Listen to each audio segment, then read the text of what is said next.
السلام عليكم ورحمة الله وبركاته. ازيكم حبايبي؟ عاملين ايه؟ يا رب تكونوا بخير واحسن حال. النهاردة هنعمل ورق عنب.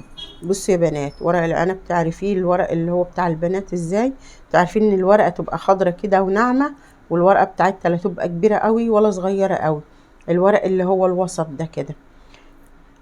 جبنا ورق العنب غسلته، بعد ما غسلته حطيت المية على النار بتغلي، وبعد كده هنزل بيه اسلقه زي ما هو كده مربوط كده.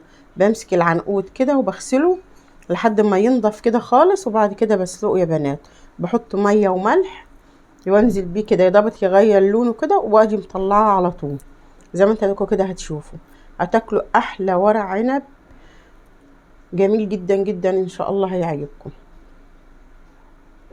هنسلق كل الكمية كده زي ما انتوا كنتوا شايفين اهو كده. بس اهم حاجة تغسليه الاول، الورقيات يا بنات تتغسل كده الاول يا بنات بمية ونقطتين كده خل، وتغسليه الاول بعد كده تبقوا تسلقيه.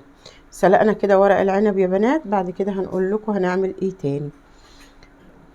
زي ما انتوا كده شايفين اهو، بصوا عشان احنا سالقين الورق بتاعه فجميل جدا جدا. بعد كده جبنا بصلة وسط كده زي ما انتوا كنتوا شايفين، لا كبيرة قوي ولا صغيرة قوي. هنقطعها على ايدينا كده حلا حلا كده، نعمل بها التسبيكة بتاعت الورق العنب. بس لو وصلنا لحد هنا كده في الفيديو ما تنسوناش بلايك واشتراك وكومنت كده حلو زيكم يا احلى واجمل متابعين في الدنيا. هنخرطها كده تخريطة كده بسيطة كده، لا ناعمة قوي ولا خشنة قوي اهو زي ما انتوا كده شايفين. ورق العنب يجي فيه تكتين كده حلوين خالص كده فيه، هتخليه الرز طالع مفلفل كده وزي العسل وطعمه حلو خالص. بعد ما نخرط كده البصل كده هنحطه على النار طبعا، وهننزل عليه بالزيت او بالسمنه، الماده الدهنيه اللي انت بتحبيها. بس انا بحب اعمل المحاشي بالزيت يا بنات، بصراحه يعني بيبقى جميل جدا زي ما انتوا كده شايفين. ممكن تحطي معلقه سمنه عليهم زي ما تحبي، بس هو المحاشي بتبقى جميله جدا جدا بالزيت بصراحه. هنقلب فيها تدبل كده، بعد كده نكون مقطعين قرن فلفل كده سبايسي كده او رومي زي ما تحبي. الطريقه دي بتدي طعم المحشي، تخليه جميل جدا جدا، بتوديه في سكه تاني. البصله مش هحمرها او بخليها صفرة كده شويه عشان يبقى طعم المحشي مسكر. هنحط التوابل، هنحط ملح، هنحط فلفل اسمر، هنحط كمون، هنحط كزبره، هنحط معلقه من الجنزبيل ومعلقه من السبع بهارات وبابريكا. عايزه تحطي شطه حطي، بس احنا حاطين قرن فلفل حراق زي ما انتم شايفين. هنجيب ورق العنب كده هنقطع منه العنقود كده بتاعه زي ما انتوا هتشوفوا كده يا بنات، وبعد كده هنحشيه. انا جبت الرز كده يا بنات، انا بصي يا بنات اللي خلى الرز يطلع معايا مفلفل، بجيب بصله كده صغيرة خالص بقطعها واحط معلقتين من الزيت، وابقى غاسله الرز ومنضفاه كده ومصفياه من الميه خالص، واجي حاطه الرز مع البصلايه اقلب فيه كده تقلبتين، ادي تحمصه كده بسيطه، وبعد كده اسيبه ايه يبرد. وبعد كده اجي حاطه عليه الخلطه بتاعت المحشي واقلبه، وبعد كده بنزل بالصلصه. نزلنا كده بالصلصه ونزلنا بالحقيقه اللي انتوا شفتوه. هنحشي ورق العنب ما فيش صباع هيفك مننا يا بنات، هيطلع كله بسم الله ما شاء الله زي العسل، وهوريكم هيبقى مفلفل ازاي وحبايه بحبايه.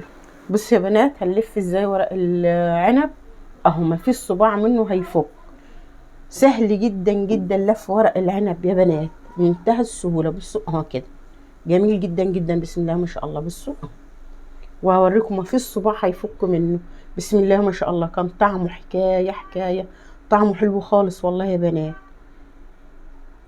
لان التكه اللي انا بقول لكم عليهم، التكتين اللي انا بقول لكم عليهم دول اللي هم بتوع المحشي، اللي هو تحطي قرن فلفل وانت بتسوي البصلايه كده بيديها طعم جميل جدا جدا. والرز لو فلفلتيه كده الاول وانت بتعملي فيه بحبه من البصل، حتى لو خدتي حبه من البصل اللي انت مخرطاها للصلصه دي وقلبتيه وانت بتقلبي التسبيكه كده بتاع البصل بتاع التسبيكه، بيخليه جميل جدا جدا.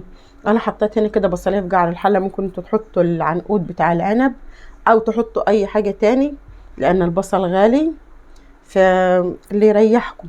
انا حبيت احط البصلايه دي كده بتكرمل كده من تحت وبتتاكل يعني ما بتترميش، جميله بتاخد طعم جميل من المحشي. بصوا يا بنات الصباع، شايفين؟ بقول لكم بصوا الصباع جميل جدا جدا، بسم الله ما شاء الله. حطينا عليهم كمان قرنين فلفل، من الفلفل السبايسي ده كده. وهنغلي حبه ميه عشان مفيش شوربه، هنغلي حبه ميه ونحط فيها مرقه زي ما انتوا هتشوفوا كده، هنقلبها. وبعد كده هنحط طبق فوق الحله كده، وهنصب الميه على المحشي كده او الشوربه اهو زي ما تحبوا كده، عشان ما يفكش منك اهو. شايفين يا بنات؟ وياخد اول ما ياخد غلوتين كده والبوتاجاز عالي، هنيجي حايشين الطبق ونيجي مهدين البوتاجاز يستوي على نار هاديه خالص، يطلع بالجمال ده اللي انتوا هتشوفوه. هنقلبه دلوقتي وهتشوفوا الجمال بتاعه. بسم الله ما شاء الله عليه، الله اكبر، حاجه زي العسل كده على الطبليه كده، والبساط احمدي كده وبسم الله ما شاء الله يعني. شايفين يا بنات؟ الله اكبر. شايفين؟ والبصل بص كرمل ازاي، زي العسل اهو. بصوا حاجه كده اخر لذاذه. يلا يا رب يعجبكم الفيديو، وما تنسوناش بلايك واشتراك في القناه وكومنت كده حلو منكم زي العسل، يا احلى واجمل متابعين. وهنحط بقى الاكل بقى وناكل ونوريكم. بصوا يا بنات اهو، شايفين يا بنات اهو؟ شايفين؟ عملنا جنبها سلطه خضراء وبطاطس وفراخ وكده، والف هنا وشفا ليكم ولينا.